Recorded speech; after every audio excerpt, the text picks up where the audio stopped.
Hello guys, welcome to our channel. This is Teja. ప్రస్తుతం మనతో పాటు సీనియర్ జర్నలిస్ట్ జగదేవ్ గారు ఉన్నారు. నమస్తే సార్. నమస్తే. సో మళ్ళీ ఆంధ్రాలో 2014 ఎన్నికలు రిపీట్ అవుతున్నాయా? ఎందుకంటే 2014 ఎన్నికల్లో టీడీపీ, జనసేన అలాగే బీజేపీ ఈ మూడు కలిసి పొత్తులతో పోటీ చేసి గెలిచాయి. సో ఇప్పుడు చూసుకుంటే టీడీపీ, జనసేన పొత్తులో ఉంది, కానీ బీజేపీ జాయిన్ అవుతుందా లేదనేది ఇంకా తెలియలేదు బయటికి.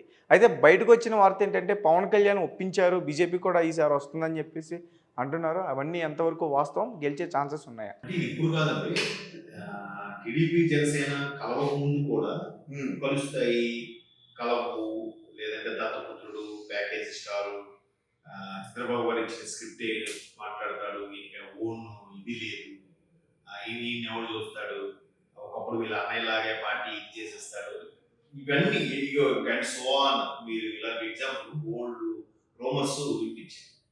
అయితే ఒక విధంగా వైసీపీ వాళ్ళు రెచ్చగొట్టడం వల్లే మేబీ వీళ్ళిద్దరు కలిసారేమో అనిపిస్తుంటుంది నాకు నిజంగా. జనసేన టీడీపీ అంటే మొదటి నుంచి పవన్ కళ్యాణ్ గారు చెప్పేది ఏంటంటే ప్రభుత్వ వ్యతిరేక ఓటును ఎట్టి పరిస్థితుల్లో చేర్చబోను, ఆ స్టాండ్ తో ఉన్నాడు. చంద్రబాబు గారు కూడా మాక్సిమం ప్రభుత్వ వ్యతిరేక ఓటును ఏదైతే చీలిపోకుండా ఉంటుందో, ఎవరైతే ప్రభుత్వ వ్యతిరేకమో వాళ్ళని కలుపుకోవాలని కూడా చూశారు. సో లక్కీగా నిజంగా టీడీపీ లక్కీ, వీళ్ళు దురదృష్టం. కాకపోతే ఆయన ఎందుకు అరెస్ట్ చేయాలి? ఏ ఆధారాలు లేవు, ఏ సాక్ష్యాలు లేవు కదా. పెద్ద దుమారం అయింది, బాగా ఫేవర్ అయిపోయింది. ఒక మోస్తరుగా ఉన్న టీడీపీ శ్రేణులన్నీ కూడా యాక్టివేట్ అయిపోయి అందరూ కూడా సైలెంట్ గానే బాగా ఏం చేశారు, బాగా హైలైట్ అయిపోయి ఒకనొక టైంలో వైసీపీకి సంబంధించిన ఎమ్మెల్యేలే రిక్వెస్ట్ చేసుకున్నారట, సార్ బాబు గారిని అరెస్ట్ చేయొద్దు, బాబు గారిని రిలీజ్ చేసి బయటకు తీసుకొచ్చేది. మళ్ళీ లోకేష్ కూడా అరెస్ట్ అంటున్నారు, లోకేష్ కూడా అరెస్ట్ చేయొద్దు అని చెప్పారు. చెప్తే ఇంకా క్రేజ్ పెరిగిపోతుంది. ఎంతవరకు ఏదో మా పథకాలతో ప్రజల్లోకి వెళ్దాం అనుకున్నాం, ఇప్పుడు కక్ష సాధింపులు ఉంది, తర్వాత అభివృద్ధి లేదు, ఏ ముఖం పెట్టిన ప్రజల్లోకి వెళ్తాం, మాకు కూడా ఎక్కడ పనులు అవ్వట్లేదు, ఏ కాంట్రాక్టర్ పిలవట్లేదు, టెండర్ పిలిచినప్పుడు ఒక కాంట్రాక్టర్ రావట్లేదు, మాకు ఎంతసేపు పథకాలు అలా పెన్షన్ ఈ పెన్షన్ ఇస్తున్నారే తప్ప మాకు ఒక్కడికి బతకడానికి పని కల్పించట్లేదు, ఉద్యోగులు ఎక్కువైపోయారు, ఒక ప్రాజెక్ట్ లేదు, ఒక సరైన రోడ్డు కూడా లేకుండా పోయింది అనే స్థాయిలోకి వెళ్ళిపోయింది. ఒకసారి టీడీపీ బాగా వచ్చింది, నెక్స్ట్ టీడీపీ వస్తుంది, డౌట్ లేదని అందరూ విశ్లేషణ అభిప్రాయం నా ఒకరి కాదు. సో ఇట్లాంటి సందర్భంలో ఏమవుతుందంటే టీడీపీ జనసేనగా ఉంటే మంచి స్కోర్ చేసుకుంటుంది, ఖచ్చితంగా గవర్నమెంట్ ఫామ్ చేస్తుంది. ఒకవేళ బీజేపీ కానీ కలిస్తే కొద్దిగా ఆ క్రేజ్ తగ్గుతుందని ఒక అభిప్రాయం. ఎందుకు అభిప్రాయం అంటే ఇంతకుముందు కూడా నేను చెప్పాను, తెలంగాణ ఫామ్ అయిన తర్వాత తెలంగాణ ప్రకటించింది కాంగ్రెస్. అప్పుడు సోనియా గాంధీ గారు ప్రకటించారు. కాంగ్రెస్ పెద్దమ్మ అంటే చిన్నమ్మ సుష్మా స్వరాజ్ అని అప్పట్లో వార్తలు వచ్చాయి. సుష్మా స్వరాజ్ ఎవరు? బీజేపీలో పార్లమెంట్ పార్టీ నాయకులు. సో ఆ బీజేపీ కూడా సపోర్ట్ ఇవ్వబట్టే కదా తెలంగాణ వచ్చేసింది. అంటే తెలంగాణ ప్రకటించి ఆంధ్ర తెలంగాణ విడిపోయిన తర్వాత రాజధాని అనే రాష్ట్రంగా ఏర్పడి ఒక అనాథలాగా విడిచిపెట్టేసిన రాష్ట్రం ఏదంటే ఆంధ్రప్రదేశ్ కదా. సో కాంగ్రెస్ కి వెంటనే ఆంధ్రప్రదేశ్ 2014 బుద్ధి చెప్పారు. బీజేపీ కూడా బుద్ధి చెప్పుకుంటే బాగుండేదని నా అభిప్రాయం. ఎందుకంటే బీజేపీకి బుద్ధి చెప్పారు కదా? లేదు, చెప్పలేదు. ఎలా మరి 2 స్థానాలు గెలుచుకుంది, 2 స్థానాలు కూడా అప్పుడు అలయన్స్ ఉండబట్టి చంద్రబాబు గారు కూడా ఇద్దరికి 2 మంత్రి పదవులు కూడా ఇచ్చారు. రైట్, 2014 కదా. అంటే బీజేపీకి సరే, బీజేపీ అంత ఇదేం లేదు, బీజేపీ మనం బాగా చూసుకుంటుంది అనో, లేదంటే బీజేపీ వస్తే కాంగ్రెస్ 10 ఏళ్ళుగా చేసింది, కాంగ్రెస్ అంత అన్యాయం చేసేసింది, అంటే నెక్స్ట్ మేమే వస్తాం, కాంగ్రెస్ ఆంధ్రాను చూసుకుంటాం అన్నట్టు బిల్డప్ ఇచ్చారు.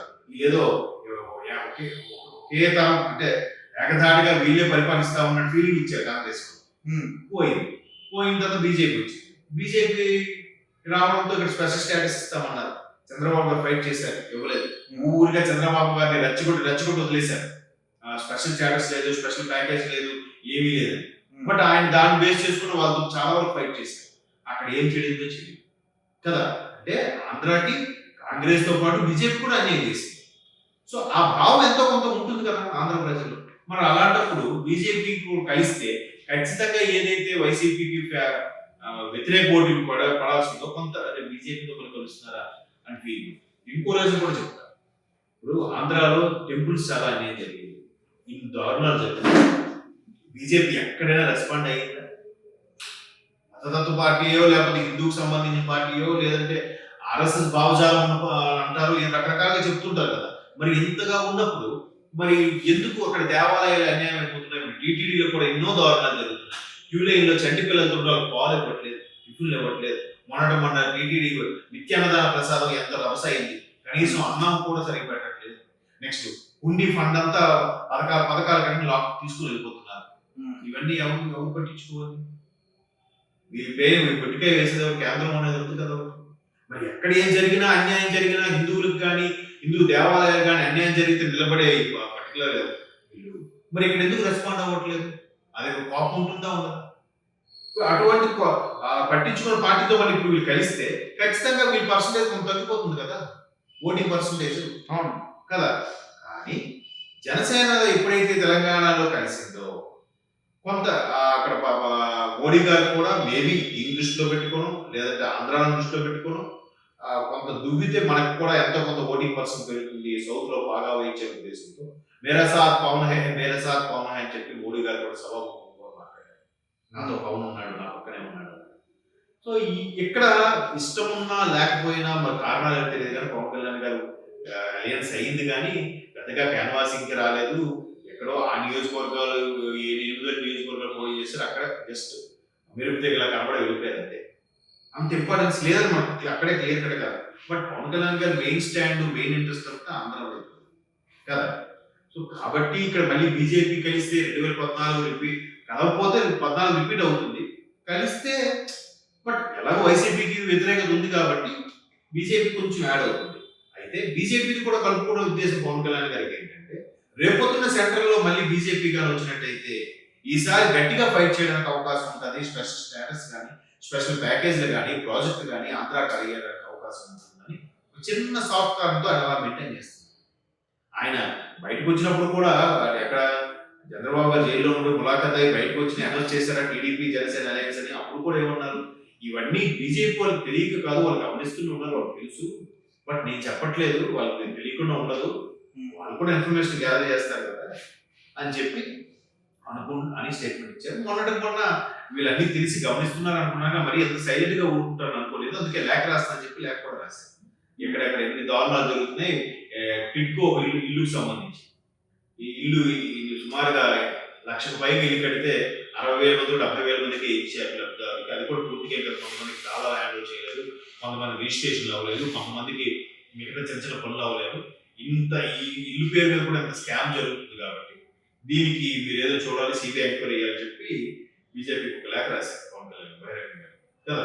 అంటే ఇవన్నీ కూడా ఎలా అంటే బీజేపీకి ముందుగానే హెచ్చరిస్తూ సార్ ఇట్లా ఉంది, మీరు పట్టించుకోవట్లేదు, రేపు పొద్దున మీరు ఇలాగే ఉంటే ఆంధ్రాలో మీ పార్టీ కూడా కనుమరుగైపోయే ప్రమాదం ఉంది, కాంగ్రెస్ లాగా అవుతుందని హెచ్చరించే ప్రయత్నంలో పవన్ కళ్యాణ్ గారు ఉన్నట్టు కూడా తెలుస్తుంది. రేపు 4వ తేదీన 5వ తేదీన బయలుదేరి ఢిల్లీ కూడా వెళ్తున్నారు పవన్ కళ్యాణ్. ఎందుకు? ఇట్లాంటి విషయాలు కూడా చర్చించడానికి కదా. కాబట్టి వైసీపీని ఓడించడానికి టీడీపీ జనసేన సరిపోతుంది. బీజేపీ ఉంటే బీజేపీ వాళ్ళకి కావాల్సిందంటే అల్టిమేట్ గా లోక్సభ స్థానాలు. సెంట్రల్ మెయిన్ రాష్ట్రం పోయినా పర్వాలేదు. ఆల్రెడీ మనం 4 రాష్ట్రాలు 5 రాష్ట్రాలు 3 రాష్ట్రాలు వాళ్ళే కలెక్షన్ చేస్తున్నారు. తెలంగాణ కూడా వచ్చుండేది, మరి ఎందుకు ఏం జరిగిందో కొన్ని తప్పిదాల వల్ల పోయింది, రాలేదు కదా. ఆ లాస్ట్ లో పోయింది. ఎందుకు పోయింది కారణాలు మీకు తెలుసు, నాకు తెలుసు. కాబట్టి బీజేపీ ఏంటంటే అల్టిమేట్ గా సెంట్రల్ లో ఉండాలనే ఉద్దేశంతో లోక్సభ స్థానాల మీద కాన్సన్ట్రేట్ చేస్తుంది. లోక్సభ స్థానాల కోసం ఎవరెవరినైనా కలుపుకుపోతుంది, ఎవరెవరితోనైనా మాతో పార్టీ అన్నట్టుగా మాట్లాడుతుంది. అలా మాట్లాడినప్పుడు వాళ్ళతో కూడా మనకు కొన్ని పనులు ఉంటాయి కాబట్టి తప్పదు. కొన్నిసార్లు మీ ముఖం నేను చూడాలి, నా ముఖం మీరు చూడాలి అన్నట్టుగా పవన్ కళ్యాణ్ గారు వెళ్తున్నారు. రెండింటికి సహజంగా ఉన్నప్పుడు కాదుకూడదంటే బయట నుంచి బీజేపీ మద్దతు ఇస్తారు. టీడీపీ జనసేన ఖాయం, బీజేపీ మద్దతు యాడ్ అయితే కొంత పర్సంటేజ్ తగ్గుతుందని కూడా కొన్ని సర్వేలు చెప్తున్నాయి. కాబట్టి దాని వైపు వెళ్లకుండా బయట నుంచి మద్దతు తీసుకునేలాగా, లేదంటే ఇక్కడ గెలుచుకున్నాక ఈ లోక్సభ స్థానాలతో సెంట్రల్ లో సపోర్ట్ ఇచ్చేలాగా ప్లాన్ చేస్తున్నారు.